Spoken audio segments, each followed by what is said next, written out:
Что связывает французского архитектора Поля Гурде с историческим центром города Алматы? Почему Жаркентская мечеть является единственной сохранившейся до наших дней работой китайского зодчего Хон Пике? Где расположена усадьба Валихановых Сырымбет? Забытые имена и малоизвестные факты, новейшая история и современный колорит – все это в программе Grand Buildings. Смотрите сегодня в выпуске. Под сводами Мельпомены из истории казахстанских театров. Драматический старожило Акмолинской области. Астана-опера и Астана-балет. Дети независимого Казахстана.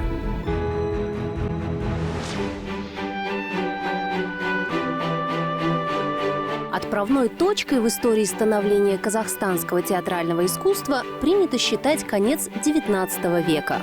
В это время здесь появились первопроходцы – Уральский русский драматический театр имени Островского, построенный в 1858 году, и областной русский драматический театр Погодина в Петропавловске, открытый на 50 лет позже. Следующей знаковой датой в театральной летописи Казахстана стал январь 1926 года. В это время в Кызылорде открывается первый профессиональный казахский театр. Это событие стало толчком для развития культурной отрасли, и уже в 1930-е годы в республике стали появляться новые театры и драматические коллективы, что в свою очередь повлекло за собой развитие в Казахстане театральной архитектуры.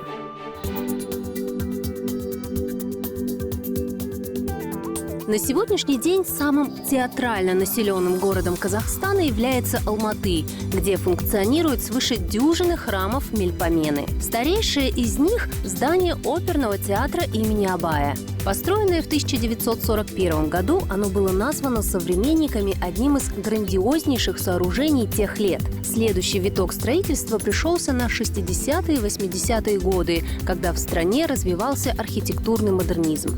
Этот стиль отличается использованием современных строительных материалов и конструкций, рациональным подходом к решению внутренних пространств, отсутствием тенденций к украшательству и принципиальным отказом от исторических реминисценций в облике сооружений. Эти принципы отчетливо угадываются в большинстве алматинских театров.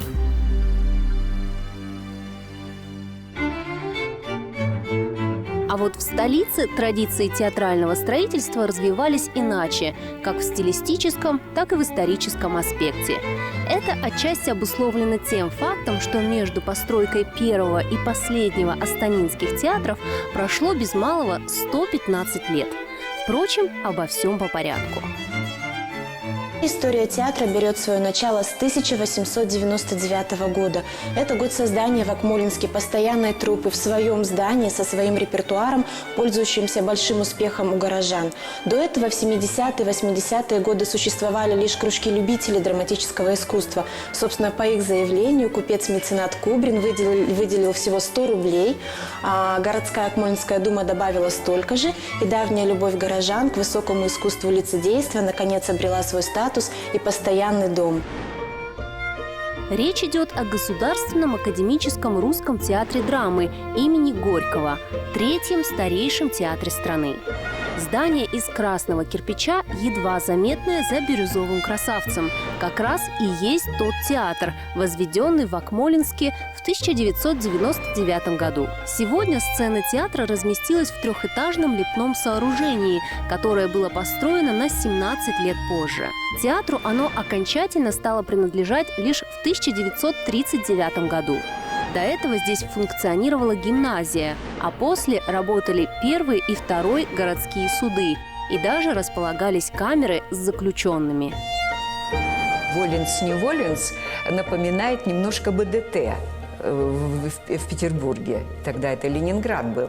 Даже цвет вот этот зеленоватый с белым и то, что это старинное здание. Сходство с российским собратом театру придает как цвет и форма, так и обилие барельефов и лепного декора. Вопреки обыкновению, эти художественные детали не утяжеляют архитектуру здания, а напротив добавляют изысканности и шарма. Стиль постройки – русский классицизм, получивший широкое распространение в России в XVIII и XIX столетиях. Впрочем, уникальность и значимость театра обусловлена не только архитектурными изысками постройки, но и тем фактом, что на протяжении нескольких десятилетий он являлся единственным подобным культурным заведением в области.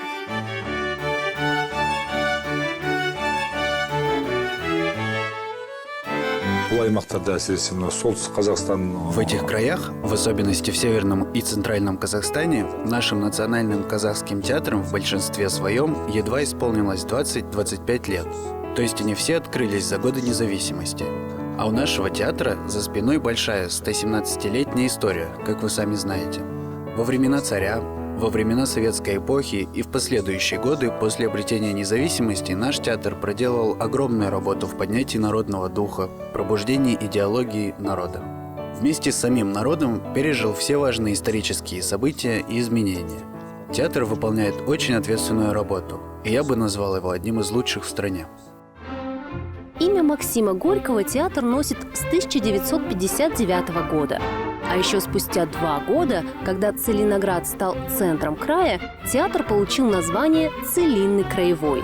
В это же время его реконструируют, достраивая сцену и грим-уборные. Записи обо всех этих преобразованиях хранятся в музее театра.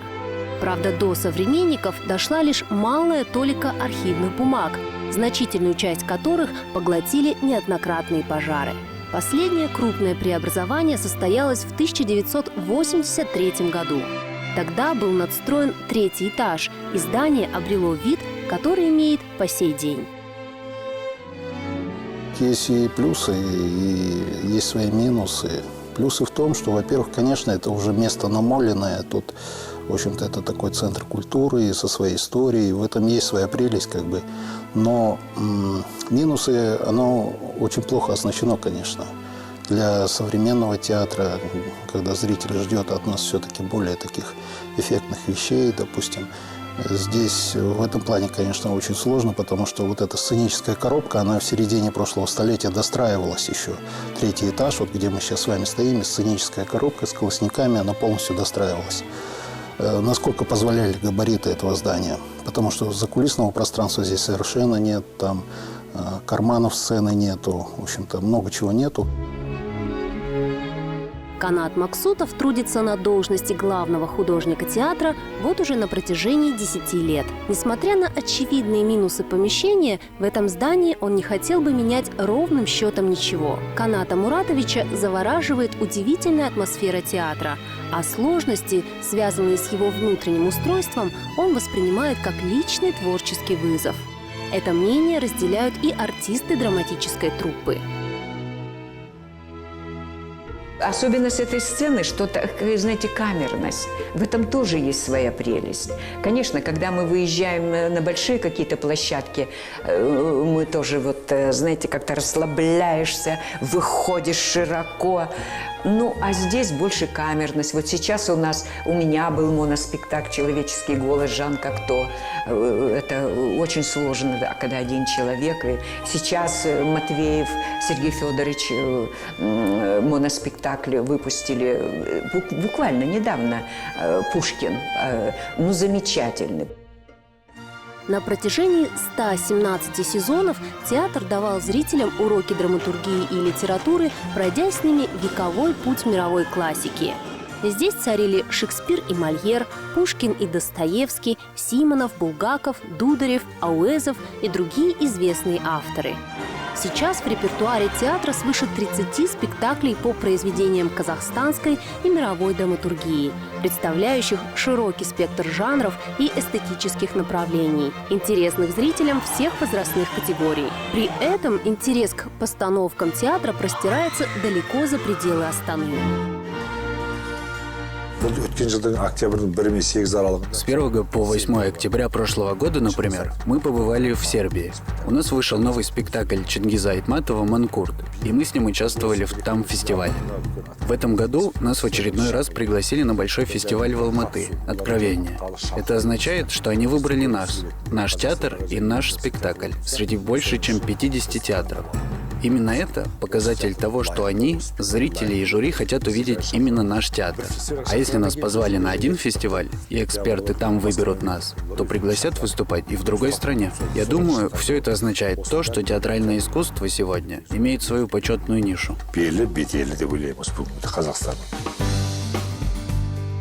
На долгие десятилетия театр драмы имени Горького стал, если не единственным, то главным городским культурным учреждением подобного рода. Ситуация кардинально изменилась после обретения Казахстаном независимости, которая, помимо прочего, подарила жителям столицы такие знаковые сооружения, как театр Астана-Опера. Постройка театра началась в 2010 году. В течение 3 лет, даже 2,5, было построено данное здание. Общая площадь нашего театра составляет 9 гектаров. Она расположена на левом берегу нашей столицы Астаны. Государственный театр Астана-Опера построен по инициативе первого президента Республики Казахстан Нурсултана Назарбаева. Автором проекта стал Бехджет Пацолли. Роль архитектора досталась Рената Аркетти. В общей сложности над внешним обликом и интерьерами театра трудилась команда архитекторов, строителей и дизайнеров из 33 стран мира. Президент страны Нурсултан Назарбаев постоянно вносил в проект коррективы, в том числе уже на стадии практического осуществления. Так, именно по его предложению была увеличена высота главного театрального фойе. Наш театр состоит из мрамора, настоящего натурального мрамора, привезенного из Италии.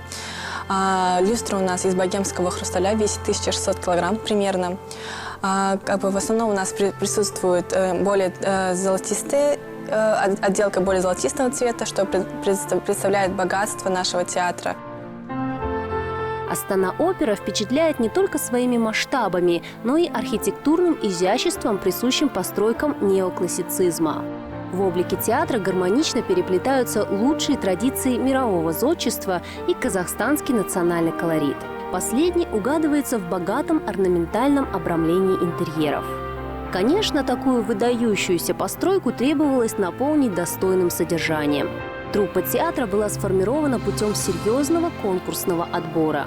Жюри, в которое среди прочих входили представители таких крупнейших театров, как Ла Скала, Большой и Мариинский, сформировало выдающуюся команду оркестрантов, певцов и танцовщиков. Я работала в Куляш Байситова 10 лет, ждала, можно сказать, эти 10 лет, грубо говоря. Работали, ждали с надеждой, что артистам повезет на именно такой театр, потому что мы даже не ожидали, что вообще будет такой именно большой театр. То даже приезжают гости, приглашенные артисты к нам, и всегда говорят: у вас такой театр, вам так повезло. Столь высокая оценка зарубежных визитеров не безосновательна, ведь одна только сценическая зона, оснащенная по последнему слову техники, занимает свыше 3000 квадратных метров. Наш театр состоит из 2 залов – большой зал и камерный зал. Большой зал у нас рассчитан на 1250 посадочных мест, камерный зал на 250 посадочных мест. Благодаря впечатляющим размерам и современному оснащению главной сцены 2 года назад здесь состоялась премьера оперы «Травиата зеркал» в постановке Хеннинга Брокхауза. Уникальность сценографии этой постановки заключается в использовании огромных зеркал, закрепленных под небольшим наклоном к сцене.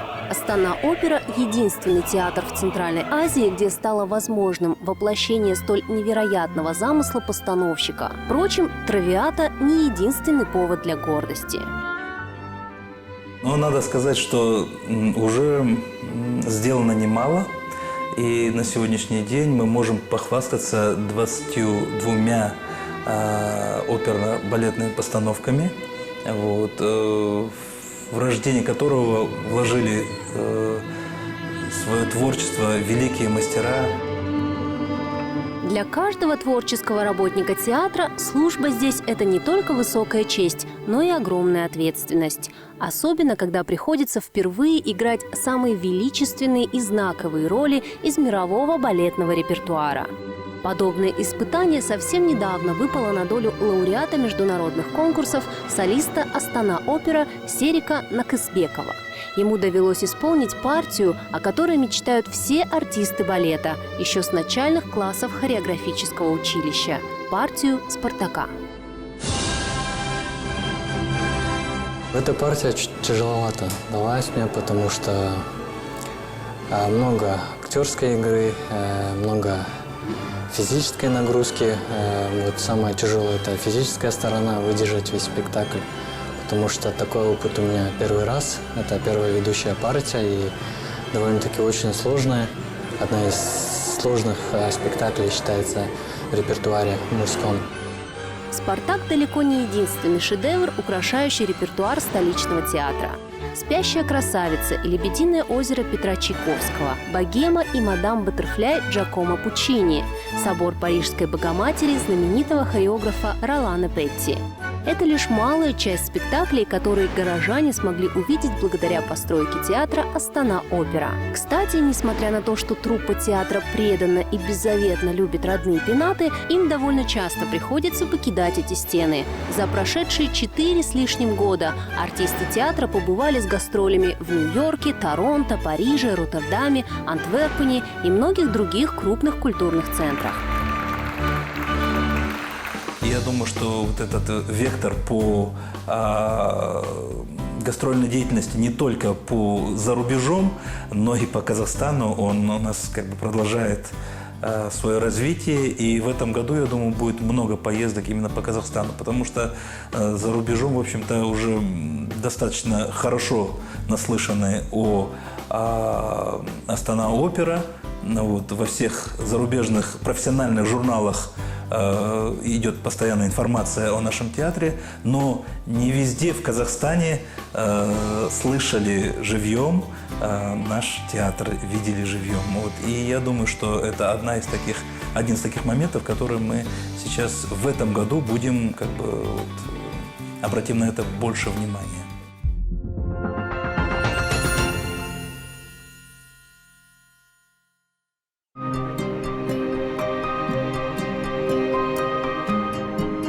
Еще одной инициативой президента республики стало строительство театра «Астана-балет», завершившееся в ноябре 2016 года. В отличие от собрата, эта постройка была осуществлена силами исключительно казахстанских зодчих и проектировщиков. Бригада, состоящая из более чем 1200 человек, уложилась в рекордные сроки – 1,5 года. Однако это никоим образом не отразилось на качестве сооружения. Наш театр, знаете, он создавался очень быстро и, наверное, неожиданно даже для нас самих, потому что было, когда принято решение о создании, строительстве Национальной академии хореографии, то в рамках этого комплекса было решено построить и театр, как учебный и как для профессиональной работы. И мы, конечно, все наши сотрудники принимали участие даже в задании на проектирование этого театра. То есть все наши пожелания, наше художественное руководство, артистов, балетмейстеров и технических сотрудников учитывались при создании этого театра. Новый театр органично вписался в архитектурный комплекс Астаны, а его современные очертания перекликаются с общим ансамблем объектов Экспо-2017, расположенных на противоположной стороне улицы. Входная группа театра начинается с точенных фигур танцовщиков. Они эффектно смотрятся на фоне светлых стен из стекла. Вместо традиционных мраморных колонн строители использовали керамогранит, сталь, стекло и дерево. Интерьер фойе отличает сдержанность, простые линии и отделка, лишенная излишеств. Все максимально функционально и гармонично. Наш театр отличается тем, что он отошел от стандартных классических форм.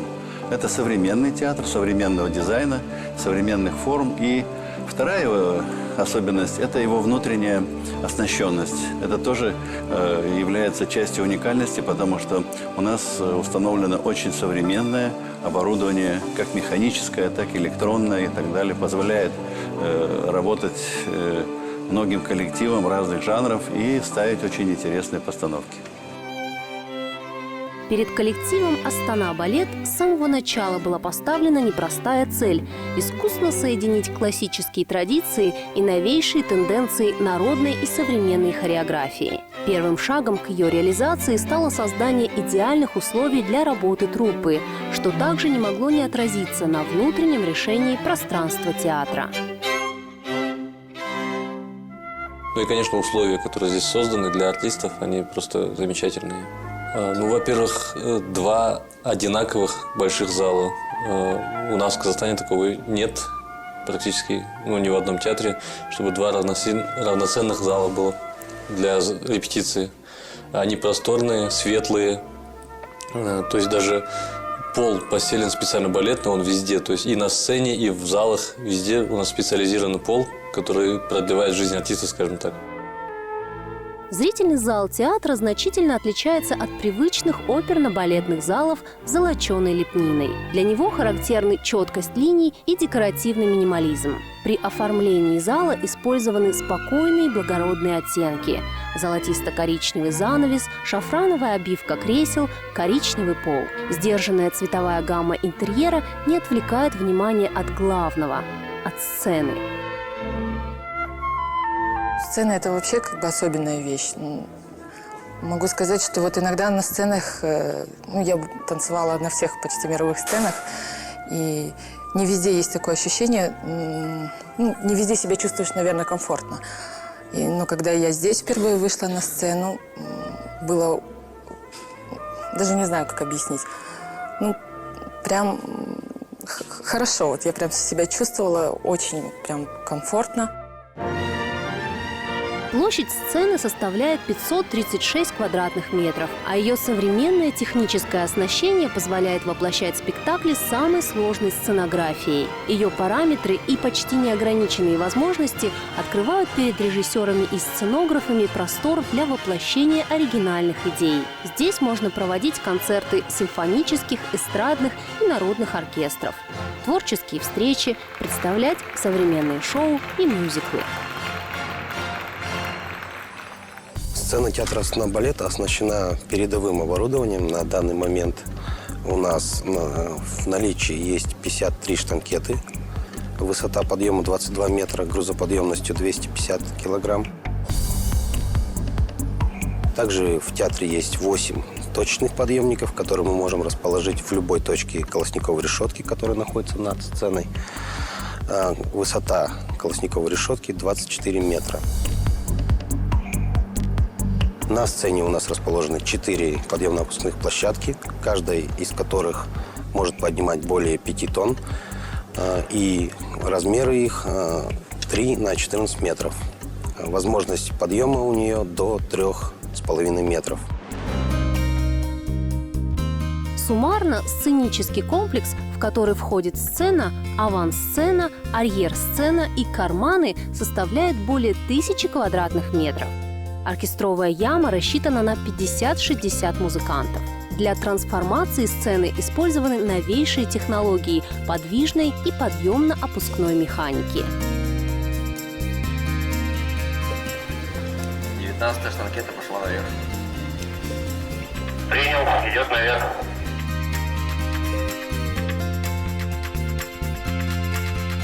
В состав комплекса освещения включены как традиционные театральные приборы и системы, так и новейшие инновационные разработки в этой области.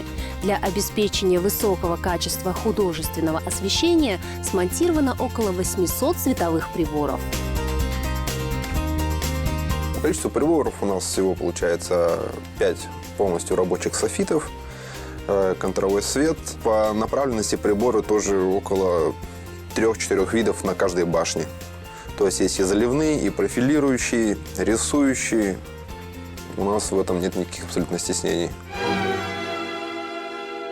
На сегодня все эти ресурсы активно задействованы в репертуаре театра, который насчитывает 10 одноактных балетов и 4 концертные программы в различных стилях – модерн, неоклассика и контемпорари.